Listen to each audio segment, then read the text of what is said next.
Welcome, folk. This is going to be the PTB Chapter 33, Patch Notes 8.2.0. This is going to be for the new killer, the Dark Lord, and the new survivor, Trevor Belmont. We're going to have a read through the PTB notes. We're going to have a look and see what the new perks are like, what we think of them, and then maybe go into a game of killer and survivor afterwards, equipping these perks to see what they're like in action. So, first of all, getting into the PTB patch notes, we have the new survivor, Trevor Belmont. Of course, with every new character in this game, we have 3 new perks. We have the Eyes of Belmont, Exaltation, and Moment of Glory. So, let's kick into Eyes of Belmont first. When a generator is completed, the aura of the killer is revealed to you for 3 seconds at tier 3. At any time the killer's aura is shown for a period of time, its duration is increased by 2 seconds. So I actually like this perk quite a lot. This is almost another variation of Dark Sense for survivors, and also a little bit of a lethal pursuer, which the killers have, but for the survivors this time. This can work really, really well matched up with Object of Obsession, where you can see the aura of the killer, and you will have a higher chance of becoming the obsession in the match as well. With that, then you're going to have the increased 2 seconds of aura generation. Could also work well with the key as well. This can be quite good, but again, it is down to the situation, to the scenario. It's sort of, if you're in a chase with the killer, you know, you are sort of relying a little bit on the survivors on your team to try and finish a gen at the right point, at the right time, to try and get that aura of the killer. Ultimately, with the key as well, you'll get the added 2 seconds anyway of aura reading. So, you know, it's quite a good perk. I don't think it's too powerful. I don't think it's too weak. I think it's quite a good addition to the survivor side of perks. Next one then, Exaltation. Stunning the killer with a pallet upgrades your held item rarity to the next tier, then recharges 25% of the item's maximum charges. So let's say you go into the match with a green beamer, a green flashlight. You stun the killer, you end up with a purple flashlight, you regain 25% of that flashlight's maximum charges. The downside to this perk is rarity is not kept at the end of the trial. So you go in with a green flashlight, you end up stunning the killer, you get a purple flashlight, you survive, you escape the trial. Unfortunately, you won't come out with that purple flashlight or that upgraded item. You will only come back out with the item that you came into the trial with, which in this case, in this example, is a green flashlight. This has a cooldown of 30 seconds, which, you know, I think is all right with this type of perk. I'm not sure if I agree with the rarity not being kept at the end of the trial. Part of me sort of wants the rarity to be kept at the end of the trial to make the perk somewhat valuable, because I don't know, as a solo survivor, I don't think you're going to get a huge amount of value out of this perk in comparison to a 4-man swift or a 3-man swift who are going in with this perk solely in mind. So as a solo survivor, it's okay. As a swift, it can have a lot more of an impact on the killer. Next perk then, Moment of Glory. So this perk activates after you open or rummage through 2 chests. When you become injured, you become broken. Then you automatically heal 1 health state after 60 seconds in tier 3 of the perk. And then the perk deactivates. So this is actually, I like this perk. I like this perk because partially it does include skill that is required for you to get value out of this perk. Being able to be broken for 60 seconds after you're injured, if you rummage through or search through 2 chests before you end up getting into a chase, and then you get a hit in the middle of the chase, you become broken. That then gives you 60 seconds that you have to try and dodge the killer, avoid getting hit by any means at all, in order for you to get back up to full health. Now, in a situation where it's a solo queue, this can be quite tough. If you're a solo survivor, it can be quite tough to get value out of this, especially if the killer keeps chasing you. In a swift situation, however, it could be a lot more valuable. You could have on your comms, in your VC, you could have another teammate who you can call in to try and maybe take a hit from the killer and give you that extra 15-20 seconds left you have on the timer until you're fully healed again. It's a good perk, requires a bit of skill, being able to dodge the killer. And if you are the killer and you hit a survivor in the middle of a chase, you will be able to notice that you have the broken status effect next to that survivor's name on the HUD. So it's down to you as the killer then to really try and down that survivor as fast as possible within those 60 seconds before they get back up to full health. Otherwise, you know, you are going to be wasting an awful lot of time on chase. Meanwhile, the other survivors are getting a lot of progress done on generators. So, moving on to the new killer, the Dark Lord. So this killer is coming from the Castlevania franchise. I like the killer a lot. Its skin is very, very cool. But the 3 perks that we get, he has 3 different forms. Okay, so 3 different powers with this killer. These are the 3 different powers: vampire form, wolf form, if we can click on this, and bat form. Okay, so vampire form is his normal default state. The Dark Lord can use the powerful Hellfire spell, which creates pillars of flame that travel ahead of him and can be cast across low objects. So this power I would almost see as a combination between Pyramid Head's M2 and Nemesis's tentacle attack. So you can't use Nemesis's tentacle attack across higher objects, but across objects that are around waist height on Nemesis, you can get a hit with the tentacle attack. It's like Pyramid Head's M2 attack. The only difference is this attack is a lot thinner, so you're going to have to be a little bit more precise with his Hellfire attack. So that's his M2 in vampire form. He of course has an M1 attack, a basic attack as well, of course. Then you can switch into the wolf form. So this is his second manifest, his second character that he can change into. So in wolf form, the Dark Lord has access to several abilities that allow for more effective tracking. Movement speed is increased, blood pools and scratch marks are more apparent, which they have also updated in the last patch that they brought in, that scratch marks are more apparent. So in wolf form, you're 100% going to be able to see scratch marks way more than before. And survivors leave a trail of scent orbs behind them. The Dark Lord, or in this case when you're the wolf, can collect these scent orbs to charge a powerful pounce attack. So when you gain these white orbs, these scent orbs, which the survivor leaves behind as they're running away from you in chase, you will gain a little bit of haste as well. So you'll gain some speed, seeing as the wolf form it feels a lot slower if you're not getting the scent orbs. And then the more scent orbs you get, the more powerful of a pounce attack you're going to be able to perform as the wolf. Third form is bat form. So while in bat form, the Dark Lord gains the undetectable status effect. Additionally, he moves faster, ignores vault points, and can teleport to any vault point within 32 meters.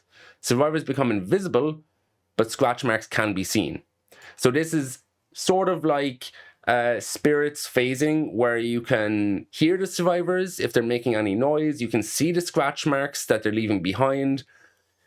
You can go through windows with this, you can teleport to windows within a 32 meter radius. The only downside I see to this bat form is that the teleportation to a vault point, i.e. a dropped pallet or a window vault, if you're trying to teleport to a vault that's within 32 meters, the travel time is quite slow. And in some cases, I would say that it's nearly better to just stay in bat form. So you somewhat have that little bit of undetectable status that's still there. Saying that, when you are in bat form and you have the undetectable status, you can hear the bats squeaking as he comes along. So it's not fully undetectable. You don't get the terror radius of the Dark Lord, but you will be able to hear the squeaking of the bats coming along from a distance. So that is a little bit of something that can give away the killer's approach in bat form.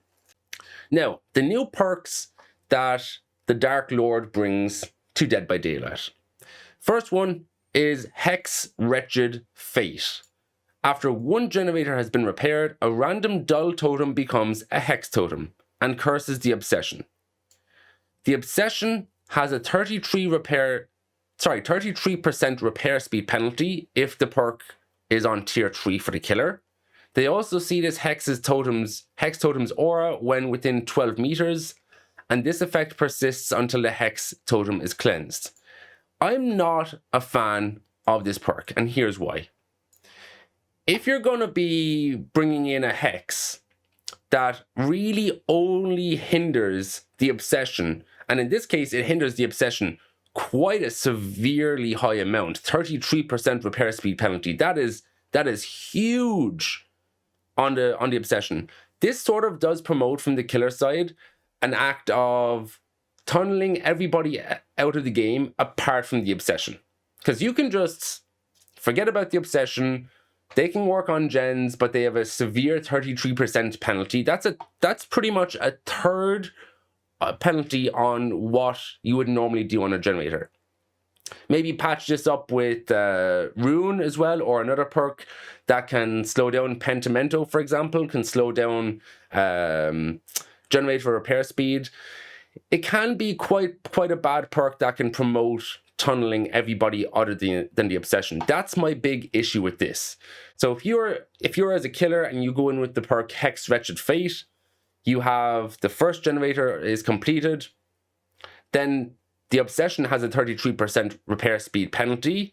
You come in also with plating. So when you hook survivors, they have to get the totems. They have to cleanse them. And especially with Hex Wretched Fate on top of that as well, the obsession is in most cases going to go and cleanse that totem so that they can actually put proper value into repairing generators and not slow everything down.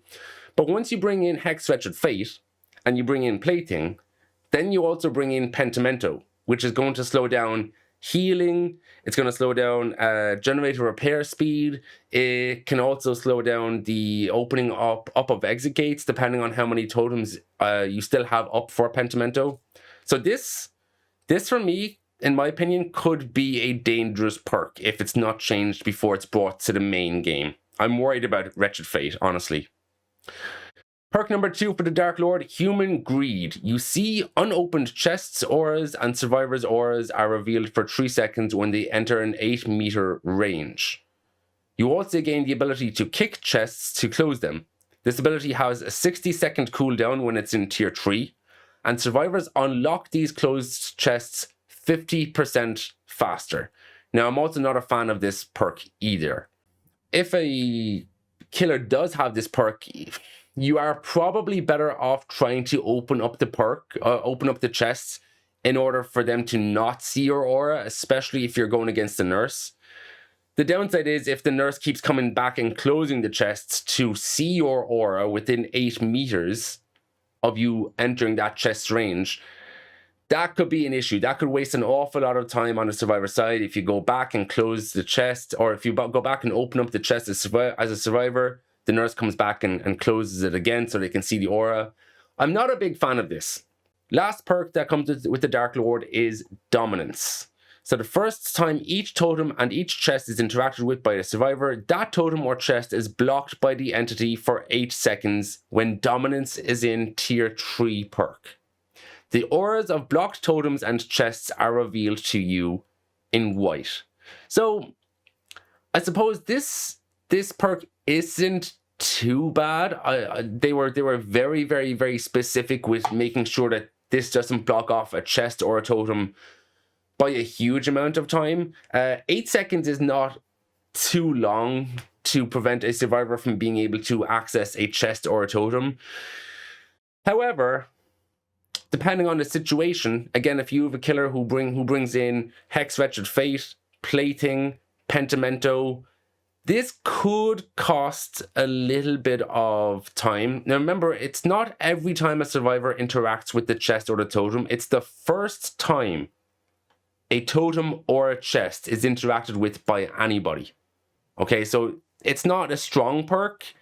It's an okay perk, but I suppose if you are able to match Dominance with Wretched Fate, plating, and Pentimento, you could, depending on the killer you have, especially if it's an Oni, you could have a pretty strong perk build to slow down generators, healing speed, exit gate opening, no ed, for example, if you have that at the end of the match as well.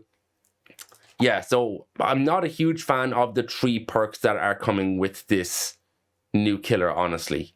Okay, let's go over. Let's have a game of killer. Let's have a game of survivor. We'll apply these new perks and we'll see how they work out in game. So we've got RCPD. Your hate. Dominance will block. Nice, we got a lovely hit there. We'll switch over now to wolf form. And we'll try and charge our pounce. Very nice. So I think that's pretty much where you're supposed to be, what you're supposed to be doing with this killer. Because the killer has 3 different forms, 3 different powers essentially. Each power is going to be a little bit weaker than a normal killer who has 1 single M2. Let's change to bat form so we can maybe go places and see what's happening. Oh, there's somebody here. Nice. So you're supposed to really switch between modes after you use an M2. We found Bong again. We can charge our pounce. Oh, that was close. Change back to vampire form now so we can use our hellfire. Oh, we nearly got her. Oh, she must have used the medkit. We're also bringing in Pentimento, by the way. So as soon as Hex Wretched Fate goes, which is 33% penalty to the obsession, we can put Pentimento down. We can get her across this. Oh, we didn't mean to hit that. That was too short. There we go. Finally got her down. They still haven't gotten Human Greed.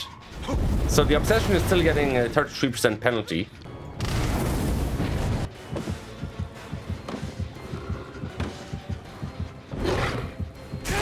Nice, we got a hit on him there. Nice, so we just have to wait it out as well. Wait it out so we can maybe bait him to go back into the path of the pallet. Hellfire is more to be used for like... Well, that was terrible. Hellfire is more to be used for like around tight paths, corridors, areas like that.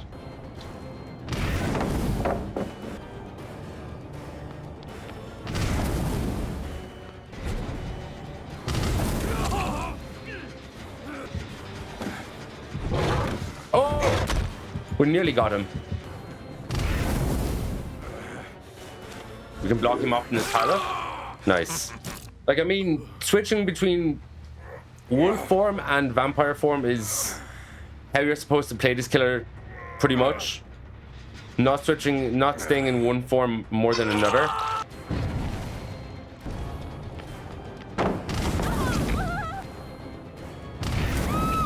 Oh, nice. Let's see where people are. They still never got Hex Wretched Fate for the entire match. So we got no Pentimento value.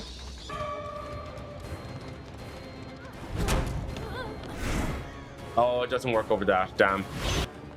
We can get an N1 on her now.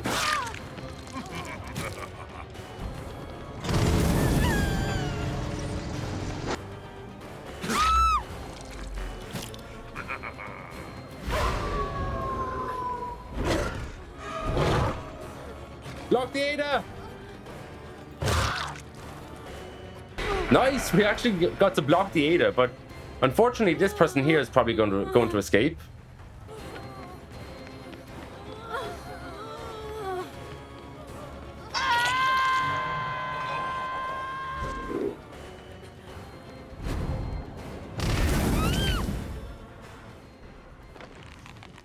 Oh, she just about escaped. GG's.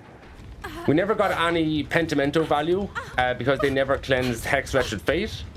But what would definitely entice the survivors to do the hexes a lot more would be bringing in Plaything as well. Definitely. So not much value from Human Greed, no proper value from Pentimento, not much value from Dominance from what I could tell.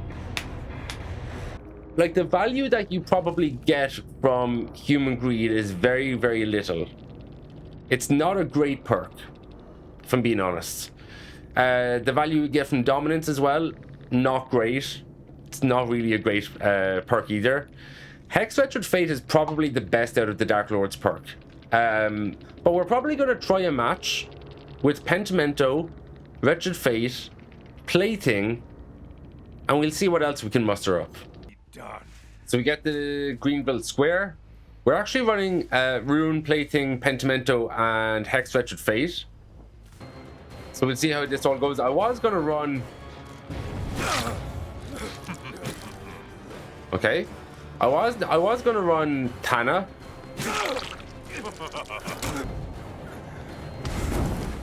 Oh, it didn't go through the pallet.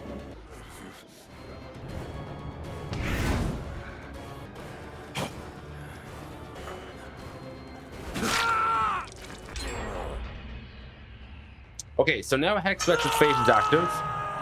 That means now that the Obsession is getting a 33% penalty to repairing generators. Oh, that's an apparition. Oh, I got scammed again. Oh, I got scammed again. So Rune is gone. Where was Rune? Rune was here. We can light that up. Who's this guy? Is this our Obsession? No, it's not. Beautiful. We can get an M1 on him at least. Can't believe that didn't go through that. Let's see if we can get him here in wolf form.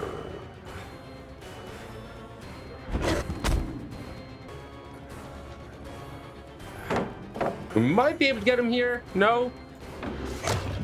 We are wasting a lot of time here as well, though. There we go. We finally got him down. Oh, they got rid of our Pentimento, unfortunately. That's okay. There's another one over there.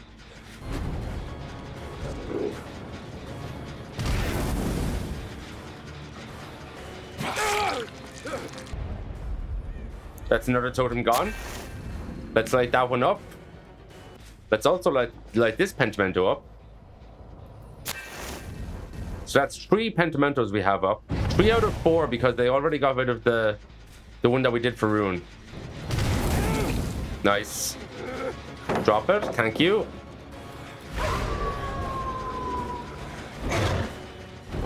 Oh, that was so close.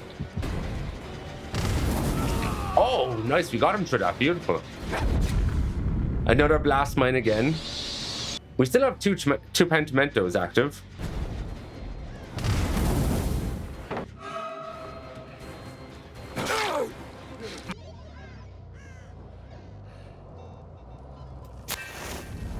Okay, let's change into bat form.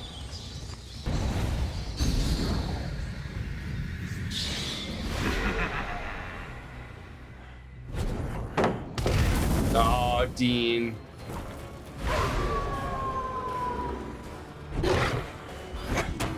No, that wasn't tight enough. Oh, that's 2 gens that have popped. Hold on, we can worry him here.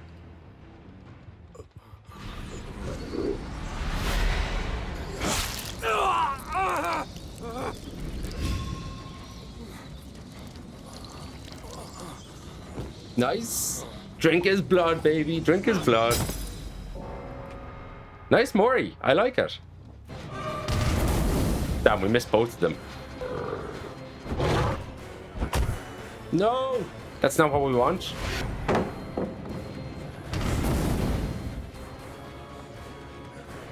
His Hellfire attack, you're going to have to really hone in on.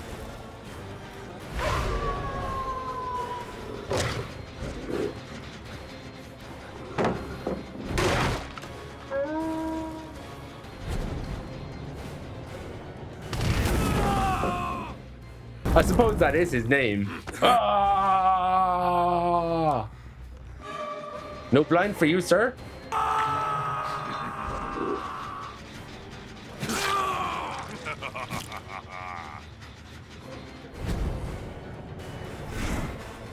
Damn. It won't go over that, unfortunately.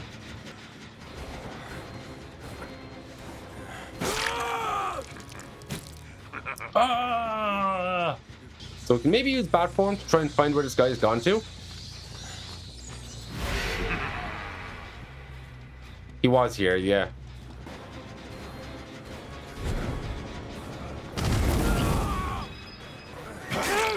Oh, we hit the other guy, unfortunately.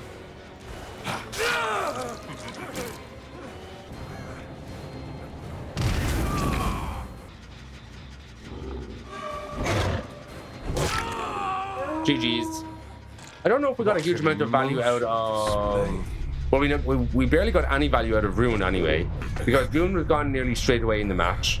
I'm not exactly sure when Hex Wretched Fate went, but we got a couple of stacks out of Pentimento, which I think did slow them down quite a good bit. Oh, Hatch is here. Let's give him Hatch. GG's. So things that I might change about the Dark Lord. His vampire form, the Hellfire, is quite good. It's similar to, I would say, Nemesis's Tentacle Strike. I think that's quite good overall. I like the design that you can't use it through objects that are quite tall. You can use it around certain small loops around the map, which is quite handy. The wolf form, honestly, his speed is decreased by a lot. So I don't know why he's slower in wolf form. Like I think he should be at least as fast as the Dark Lord in wolf form. I also would like to see the pounce not be like a hold M2 and then it activates. More like you know, hold M2, charge it up, and maybe press M1 to activate it. Then I feel like holding down M2, it just feels a little bit clunky, feels a little bit weird. The bat form, then I would like to see the teleportation distance either increased, or if not, then make the teleportation speed a lot faster, because teleporting to a vault location within 32 meters, the speed is quite slow. So either speed it up or increase the distance that we can teleport to and keep the speed the same. Overall, I like him. I don't think many of his perks are that great. Human Greed, I don't think you're going to get huge value out of it. Maybe as Nurse the odd time. Dominance, again, I'm not sure you're going to get a huge value out of that. But Hex Wretched Fate, we got good value out of this with Pentimento, Plaything, and Ruin. So even though we were a little bit, you know, rusty because we've barely played with this killer, I think we still got some good value out of Pentimento. So good killer, some changes. I like him. So we've landed on Hawkins. We've also brought in Appraisal, because Appraisal is going to help us get multiple uses out of Moment of Glory. Basement is there. We want to get down into Basement. So Appraisal is giving us... Oh, that's Dominance. That's the new killer perk. So Appraisal is going to give us 3 tokens to rummage chests. We can use one of them now and open up this chest, and that will give us Moment of Glory, which we can use then. Maybe take a protection hit. So you'll be able to get, at least with Appraisal, 2, maybe even 3 uses out of Moment of Glory, depending on if you come across a chest before it's been opened or not. We can maybe take a protection hit here for Leon, possibly.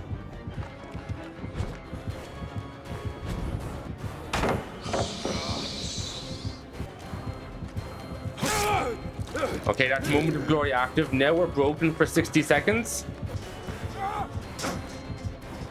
Leon is here as well, though, unfortunately. Another 30 seconds to last. Oh, Leon is stunned him with that one as well. Beautiful. Oh no, Leon's down. We have to last another 15 seconds.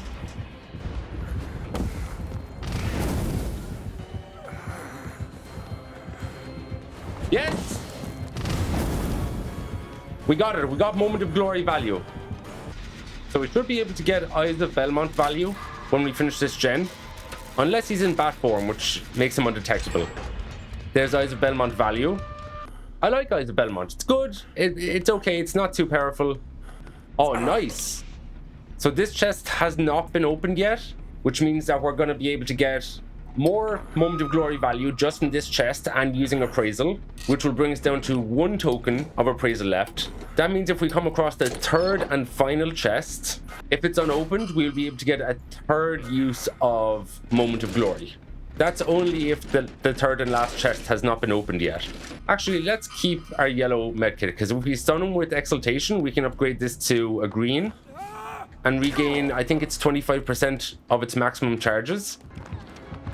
Now, if we can maybe go and take a hit. We have Moments of Glory now. So if Leo can stay alive by the time we get unbroken, which is going to be another 30 seconds, then we might be able to take a hit for Leon.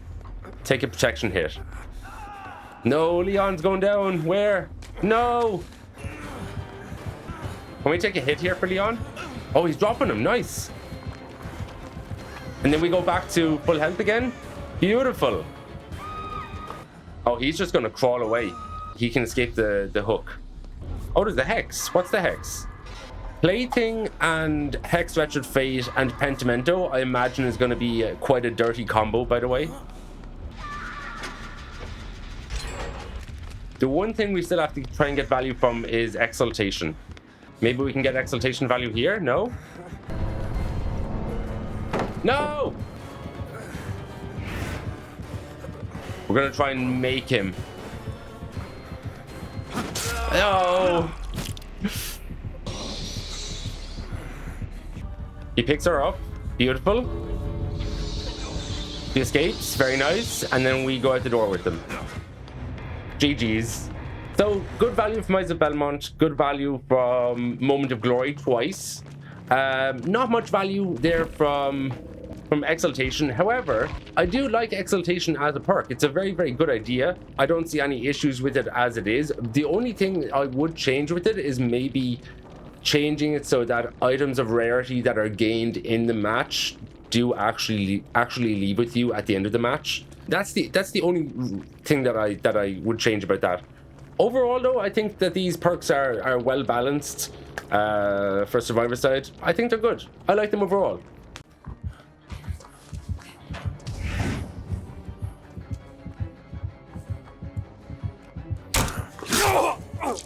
What is going on?